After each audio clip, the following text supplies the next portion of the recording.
Welcome to On Air with Amber Wynn, where nonprofit leaders learn to fuse passion and commitment with proven business strategies to create long-term funding, impact, and sustainability. And now here's your host and resident Philanthrepreneur, Amber Wynn.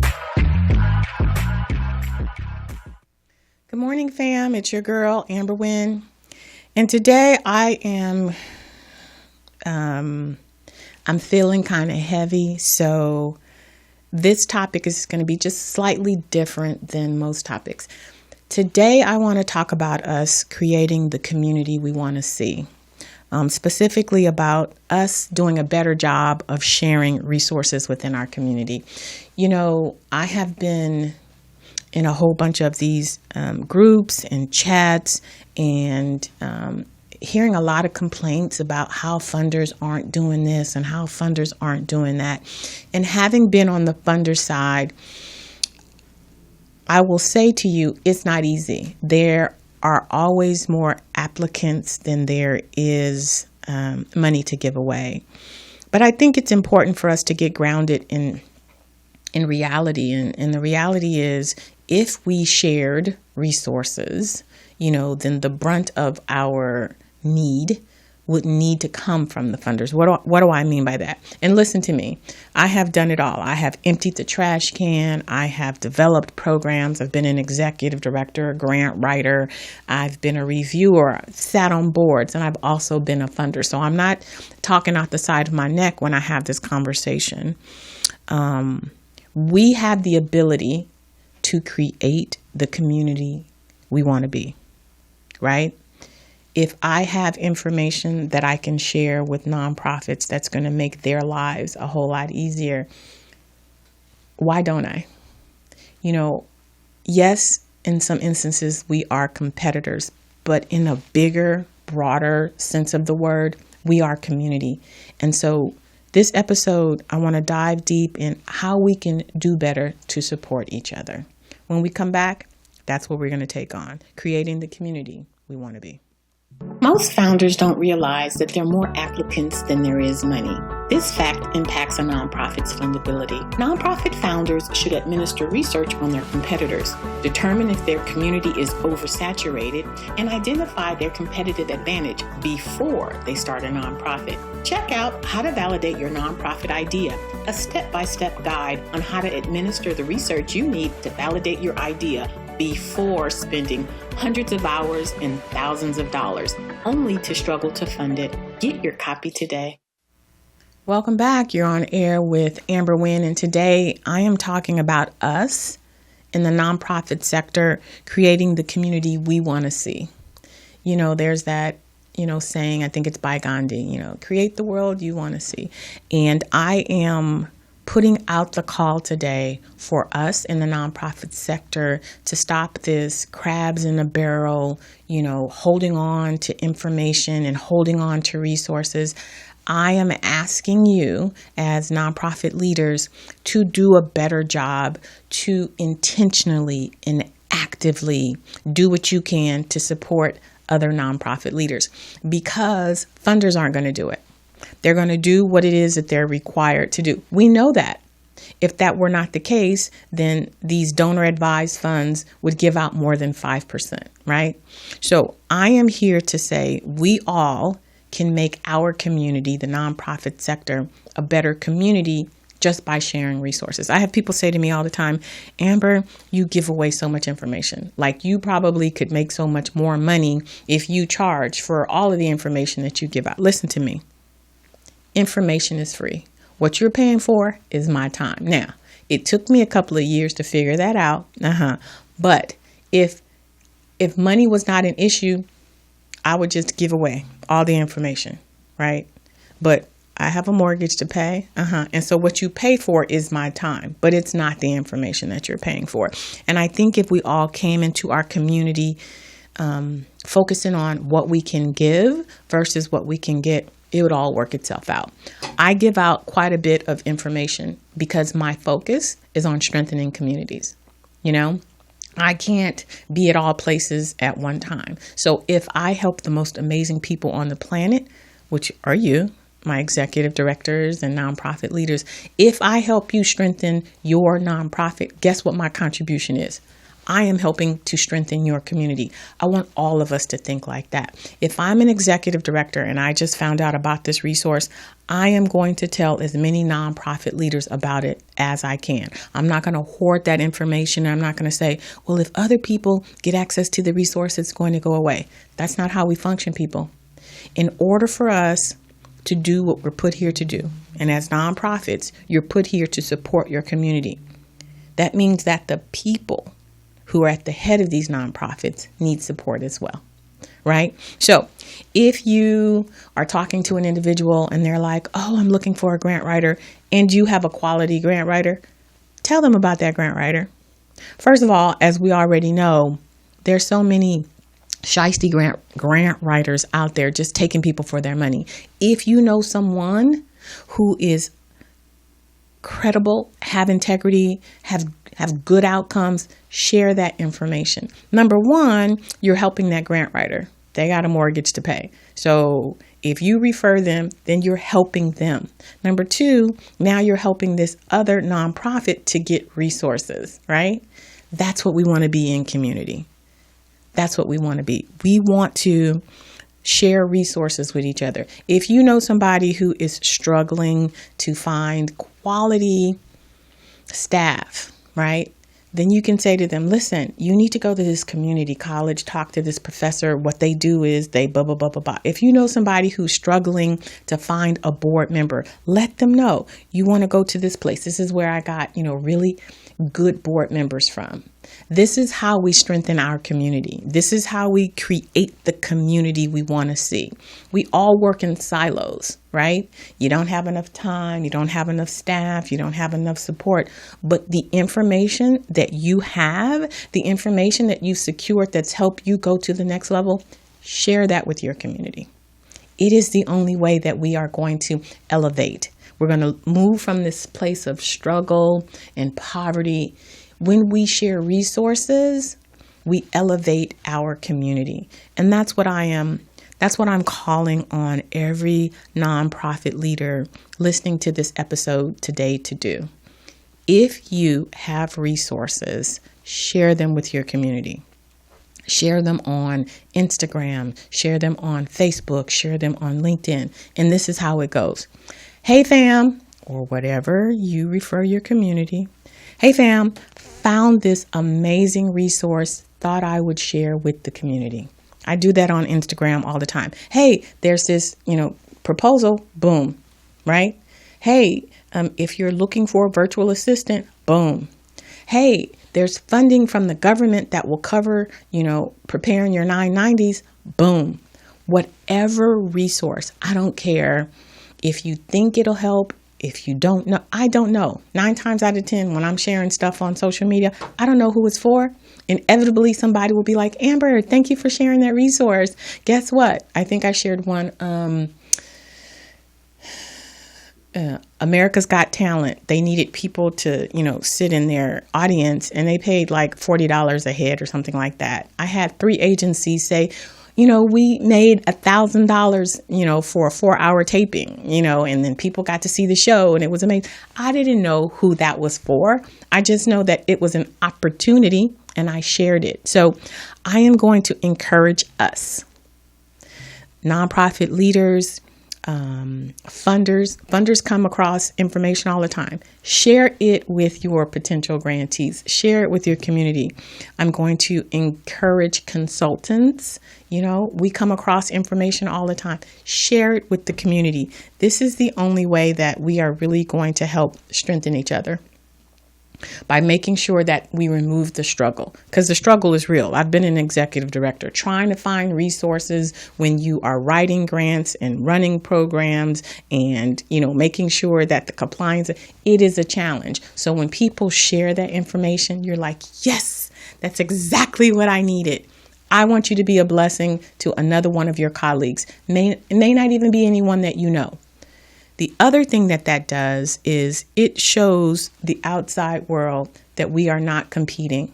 It shows the outside world that we understand each other. We understand that struggle, and that's what we need them to see, right? If a funder happens across your social media and you're sharing resources, they're going to be like, yes, I like this energy. I like this person. They're community oriented.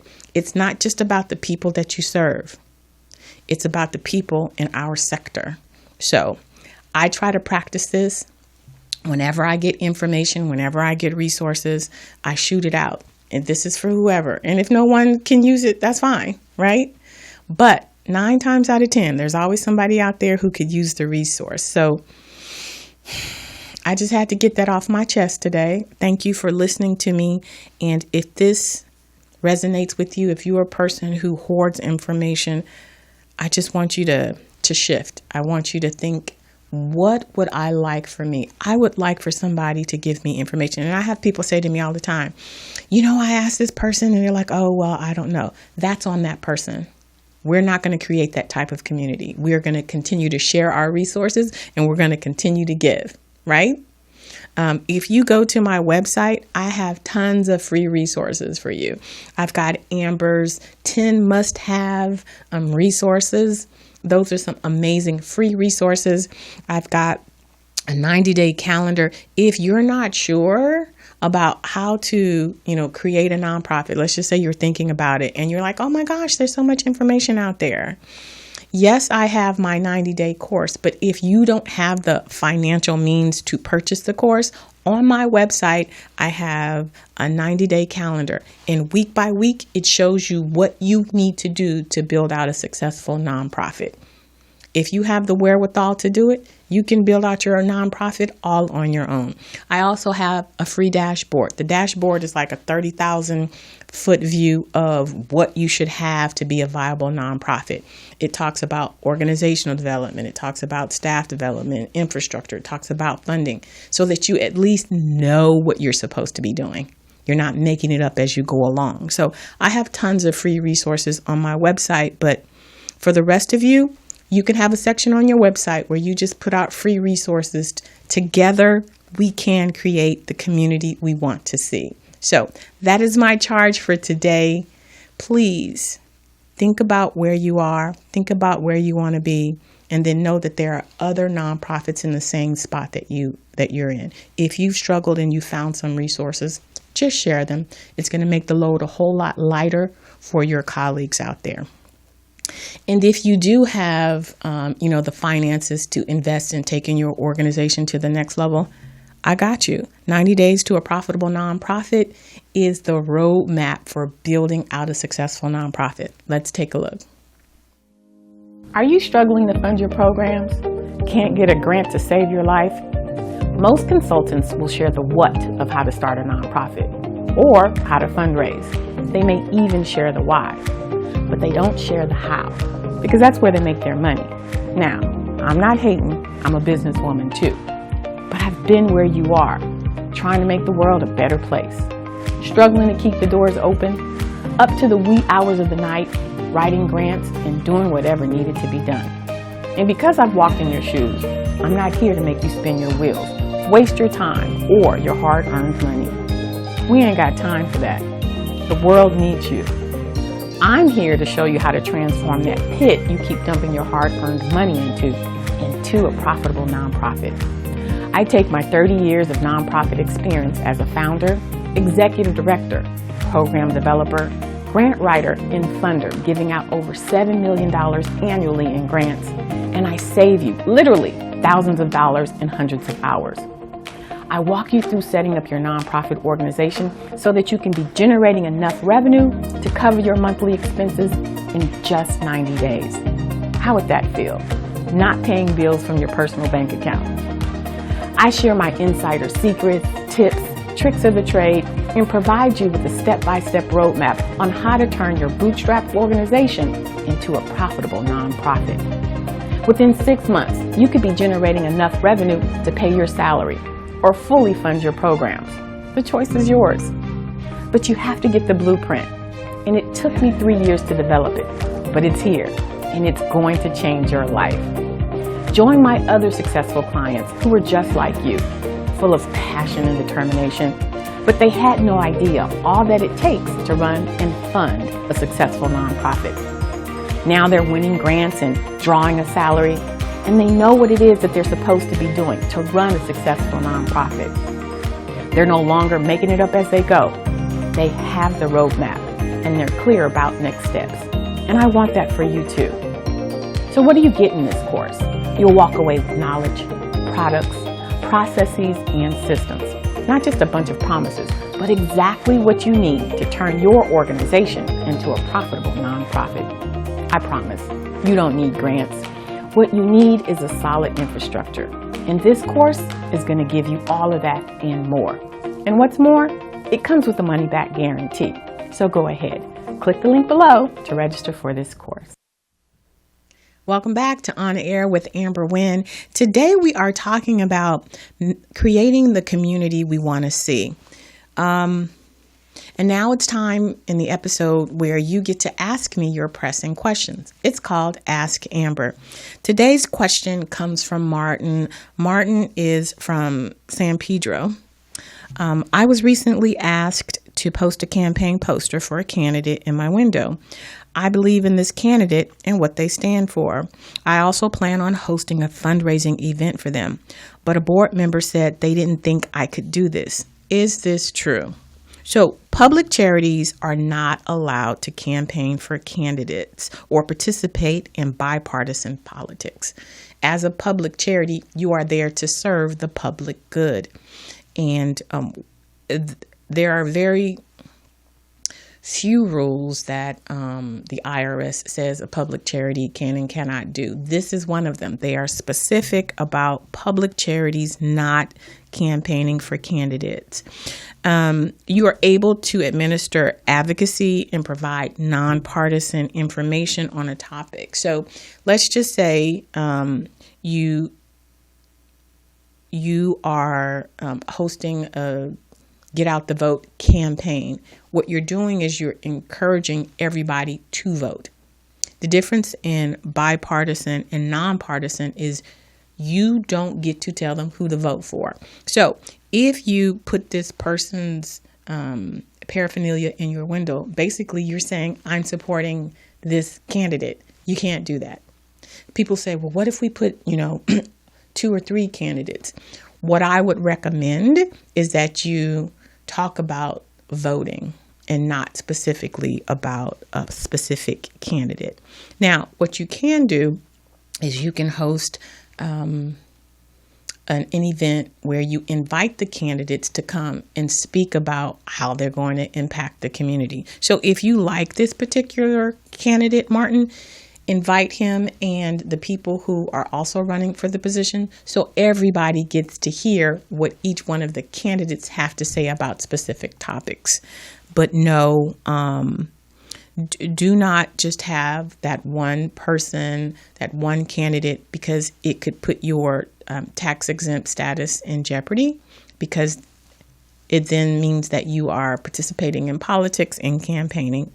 I think a better job would be to encourage individuals to vote.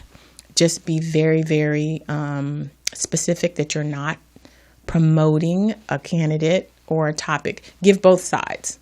That's how you can ensure that you're not violating, your role as a public charity. Just make sure that you're providing both sides. Thank you for the question. If any of you have questions, you can find me on my social media. I'm on Facebook, LinkedIn, Instagram, Twitter. You can reach me at amber@amberwynn.net. Visit my website. I'm here for you. Now it's time for us to wrap up our last episode. We're speaking with Umpqua Bank. It is a bank that is deepening its roots in the community. I had a really good time asking questions that I wanted to get answered, specifically about that CRA money. It's been a nut that I've been trying to crack for quite some time. So having a better understanding of how the government doles that money out was very helpful for me. I hope that it was helpful for you. So let's wrap up our conversation with Umpqua Bank.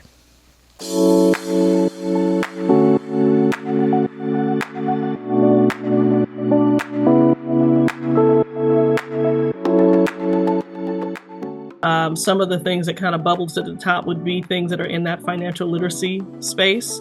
So, if you're, a chamber of commerce, for instance, who's trying to help your small business folks own homes, you can have a financial literacy workshop, and you can kind of cover two issues, right? One is maybe capital building for the small business, and or, how can I purchase a home? How can I leverage my business, or vice versa? How can I leverage my house to help fund my loan? Because maybe I'm not, loanable yet, and I might have to go to, an alternative resource. Maybe that alternative resource is the equity in your home via a line of credit or some other vehicle that makes most sense. So that, and I know that mental health actually is now on the list. It wasn't before, but it now is. Yep.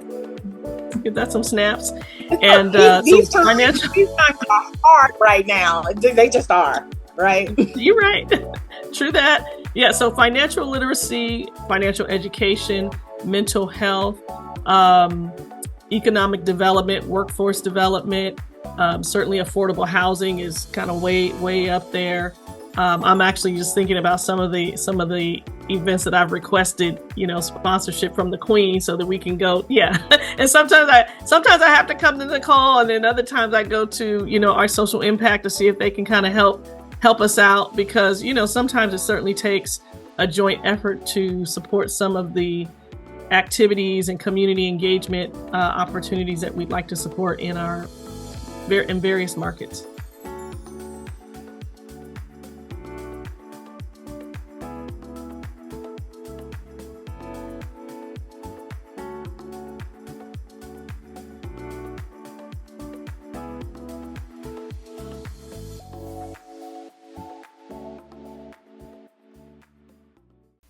Welcome back. You're on air with Amber Wynn.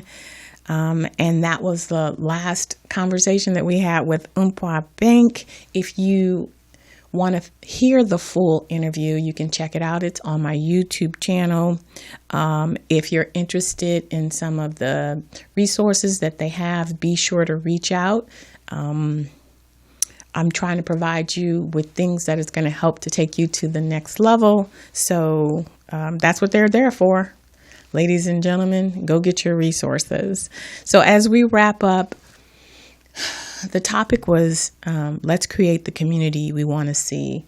I'm specifically encouraging every nonprofit leader to be generous with their knowledge, to be generous with sharing the resources that help them to thrive.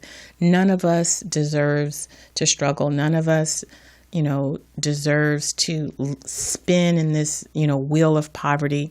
And the way that we prevent that, the way that we change that, the way that we strengthen our nonprofit community is by being of service to other people who've either gone through what we've gone through, or just people who just don't know.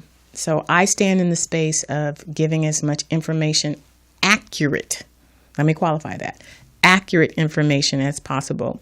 When you figure something out and you figured out how to do it without struggle, how to get from point A to point B using a straight line, then you can be of service to your community by sharing that information. So if you liked what you heard in this episode, be sure to subscribe, be sure to like and share this episode with anybody that you think it could benefit for. Thank you so much for spending your time with me, and we'll see you next week. And you know how I close out. Make sure you take care of yourself like you do your community. See you next time. Thanks for listening. If you enjoyed this episode, subscribe and leave a review on iTunes. Head over to www.amberwin.net/podcast for the links and resources mentioned in today's podcast. See you next time.